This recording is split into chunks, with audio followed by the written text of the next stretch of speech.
Buen día, profesor.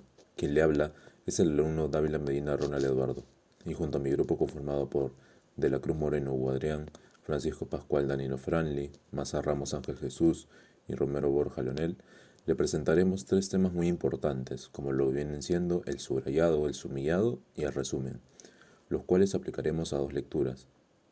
Para comenzar, vamos a hablar sobre lo que es el resumen y cómo debemos usarlo. ¿Qué es el resumen? El resumen es un texto en el cual se condensan las ideas más importantes obtenidas de un texto, en cual nosotros lo plasmamos, cada parte esencial que posteriormente en una exposición nos puede servir. De esta forma podemos resumir textos orales, escritos, audiovisuales. Se debe realizar con las propias palabras del escritor, que es, en pocas palabras se llama parafrasear. También una de las características de resumen es tener claridad y precisión y la objetividad. Es decir, en pocas palabras, en un resumen es donde se plantean los puntos de vista personales. En un contexto académico, resumen es utilizando para dar cuenta de la comprensión de un texto y aparte de ser una herramienta muy usada y fácil de estudiar para todos. La sumilla. La sumilla es una clase de resumen que es la versión corta de un texto, que consiste en redactar lo esencial de este, manteniendo la información del mismo en el menor número de palabras. Cabe recalcar que es muy importante que al momento de realizar la sumilla no se altere el sentido del texto ni agregue comentarios personales. Eh, los elementos de la sumilla son la idea principal o fundamental, es decir, que para poder ubicar el mensaje del texto se debe situar primero las ideas principales del mismo, las cuales se puede encontrar en una hipótesis general o en algún tema básico. Luego los hallazgos relevantes, los cuales pueden ser nombre, fechas, con la finalidad de obtener conclusiones del texto leído. Es importante también aquí recalcar que en una sumilla nunca debe incluirse antecedentes del tema, tampoco una introducción, ejemplos, gráficos, ni mucho menos comentarios personales como anteriormente lo dije, ¿no? Otro elemento es el estilo simple. La sumilla debe redactarse en un lenguaje sencillo que posibilite la comprensión del texto por el destinatario final. Eh, Otro elemento es el contenido autónomo. Una sumilla eficaz es aquella que proporciona información suficiente y detallada del texto original, debiendo comprender la idea básica o principal del mismo. Otro elemento es la ausencia de comentarios personales. Es necesario e importante para la redacción de una sumilla evitar todo tipo de comentarios o conjeturas personales que altere el sentido del texto. Otro elemento es la concreción. Este es elemento vital de toda sumilla.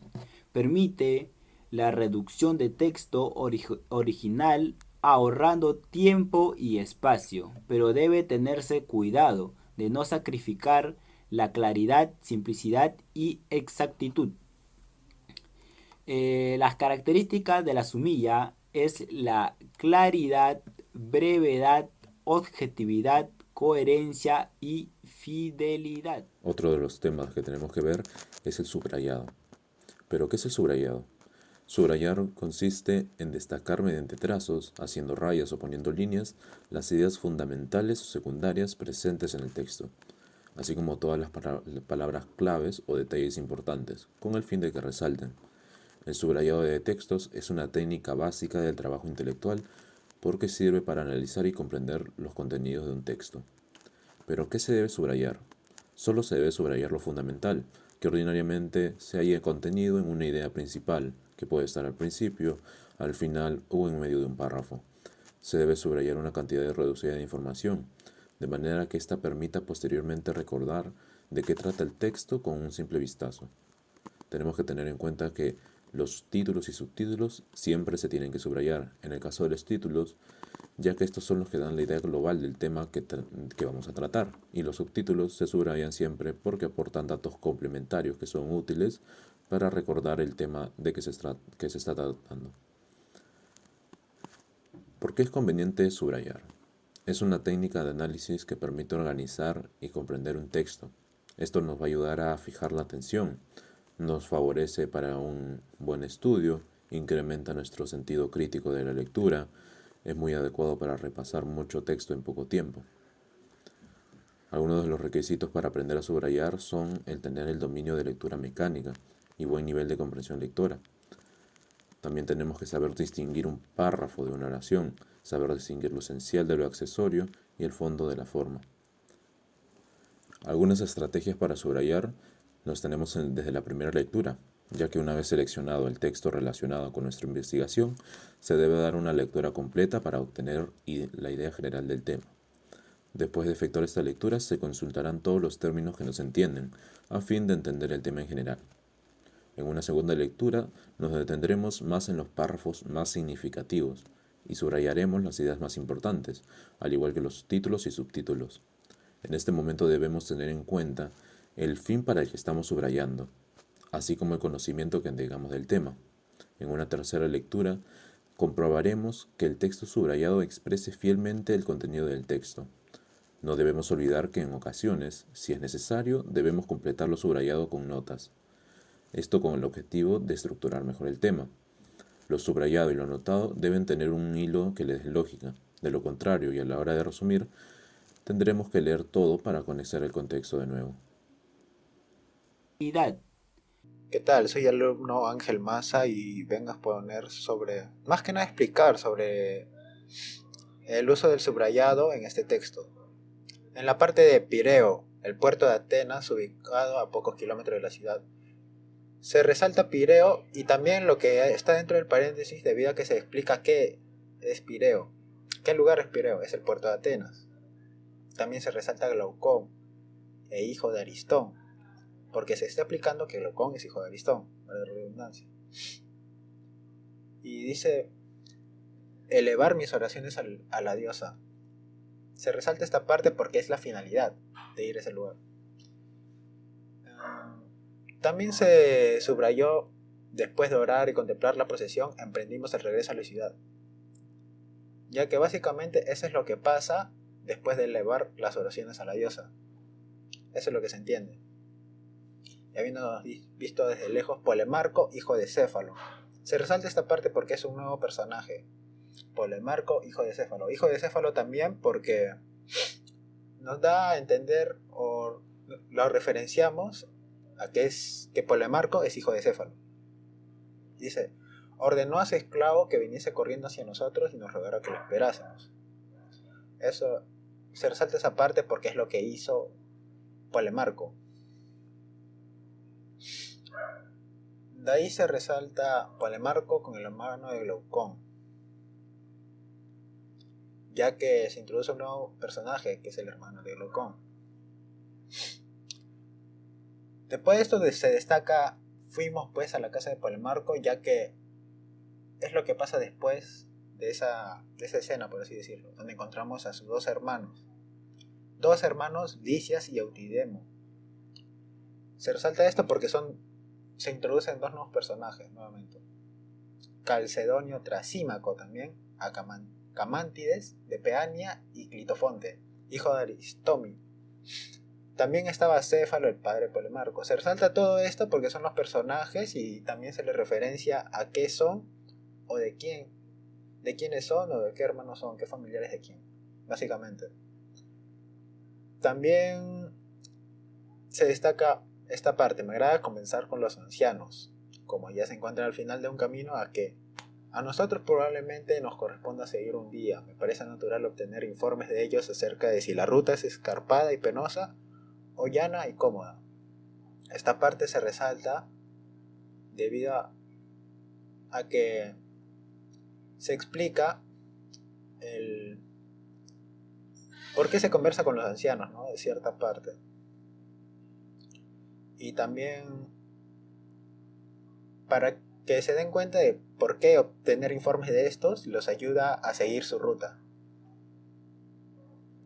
También se resaltó la parte de algunos se quejan de las ofensas a los que los expone la vejez, y a mi juicio Sócrates no señala la verdadera causa de su mal, ya que esto acompaña al texto y también le da una buena conclusión a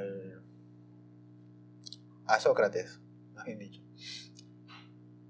También se ha subrayado la vejez es un estado de reposo y de libertad de los sentidos, ya que es una conclusión a todo lo anteriormente dicho. Y también no es en la vejez Sócrates, sino en el carácter de los hombres donde debemos buscar la causa. Con costumbres apacibles y tranquilas se encuentra uno llevadera la vejez con un carácter opuesto. La vejez y la juventud son igualmente difíciles. Acá se le da resalte a esto porque es una opinión diferente a la de Sócrates, más que nada. Y ya con eso sería la conclusión de la explicación de este pequeño subrayado del texto, el que es de la República. Les daré algunas ideas importantes sobre el texto 3. La primera idea es que a las zonas templadas le llegan el aire cálido tropical y aire frío polar, que entran en contacto formando borrascas. La segunda idea es que todos estos climas tienen en común el hecho de que las estaciones se caracterizan por las temperaturas y no por las lluvias. La idea 3, el clima mediterráneo se da en las regiones costeras de este mar, en California, en las costas central de Chile, en el sur de África se caracteriza por un largo verano cálido y seco y por un invierno de temperaturas suaves. Las lluvias son escasas y caen en los meses de primavera y otoño. La idea 4. Ríos mediterráneos tienen un régimen muy irregular y están sometidos a fuertes estiajes y a crecidas violentas y muy temibles. La quinta idea es zonas de clima mediterráneo. La vegetación está constituida por bosques claros de encinas, alcomoques y pinos, y extensas zonas cubiertas con matorrales espinosos y aromáticos. La sexta idea es el paisaje oceánico aparece siempre verde. Es las zonas de los pardos con hierba siempre fresca y de los bosques de árboles de hoja cauda. Otra idea es los ríos continentales son irregulares, experimentan una fuerte crecida en verano por efecto de las lluvias y del deshielo de la nieve de las montañas. Otra idea también muy importante que se puede rescatar del texto es que las zonas húmedas y frías crecen bosques de pinos y coníferas. Es el gran bosque de la taiga. Una vez leído los puntos anteriores como el subrayado, sumillado, leeré el siguiente resumen obtenido de la lectura 3. La zona templada le llegan el aire cálido tropical y el aire frío polar, que entran en contacto con y que forman borrascas, que posteriormente el clima mediterráneo se da entre las regiones costeras del mar. Se caracterizan por un largo verano cálido y seco, por un invierno de temperaturas suaves, las lluvias son escasas y caen en los meses de primavera y otoño. Ríos mediterráneos tienen un régimen irregular, están sometidos a fuertes estiajes y crecientes violentas y temibles. Zonas de clima mediterráneo, es donde la vegetación está constituida por bosques claros de encinas alocuentes, teniendo pinos y cubriendo todas las zonas con matorrales espinosos y aromáticos. Las lluvias caen suavemente y son abundantes irregulares durante todo el día, aunque disminuyen algo en los meses de verano. El paisaje oceánico aparece siempre, es la zona donde los prados con hierba siempre están frescas, en los bosques, en los árboles, en cada hoja se siente cada gota de agua, y un espeso sotobosque formado por helechos y musgos. El interior de los continentes no recibe la influencia suavizante del mar. Ahí se da el clima continental. Este clima se caracteriza por una gran magnitud térmica. Los ríos continentales son irregularmente, experimentan una fuerte crecida en el verano, por defecto obteniendo las lluvias y deshielo de la nieve de las montañas. Las zonas húmedas y frías crean bosques y pinos y el gran bosque de la taiga. Y con esto ha sido todo el resumen de la lectura 3. Bueno, tenemos el texto 4 que se titula La República. Para comenzar con el sumillado, sacamos las ideas importantes. Pireo, el puerto de Atenas, ubicado a pocos kilómetros de la ciudad. Gluacón, hijo de Aristón. Polemarco, hijo de Céfalo. Polemarco con el hermano de Gluacón, Adimanto y Nicerato, hijo de Nicías. En camino a la casa de Polemarco se encontraron a los dos hermanos, Lisías y Eutídemo, Calcedonio, Trasimaco, a Carmíntedes de Peanía, y a Clitofonte, hijo de Aristónimo. También estaba Céfalo, el padre de Polemarco. Otra idea importante vendría a ser sobre los ancianos, acerca de sí. La ruta es escarpada y penosa, o llana y cómoda. Algunos se quejan de las ofensas a que los expone la vejez. La vejez es un estado de reposo y de libertad de los sentidos. Con costumbres apacibles y tranquilas, encuentra uno llevadera la vejez. Con un carácter opuesto, la vejez y la juventud son igualmente difíciles. Bueno, ahora que tenemos todas las ideas importantes, comenzamos con el resumen.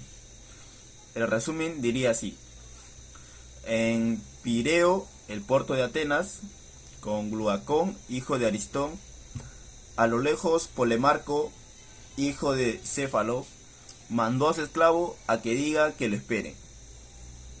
Luego apareció Polemarco con el hermano de Gluacón, Adimanto y Nicerato, hijo de Nicías.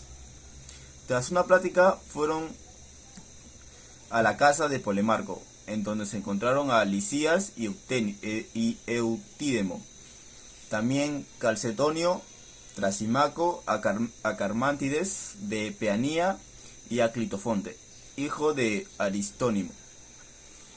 En una conversación, Céfalo dice sobre los ancianos: al final de un camino que a nosotros probablemente nos corresponda seguir a un día, me parece natural obtener informes de ellos, acerca de si la ruta es escarpada y penosa, o llana y cómoda.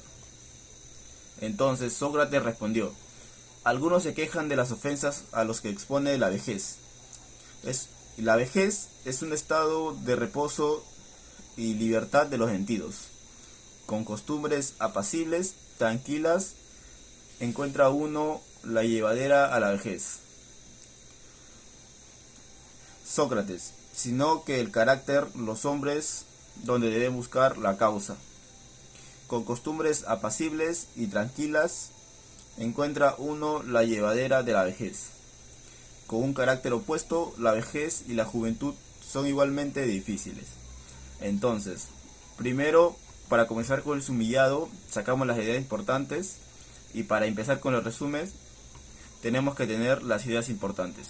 Gracias.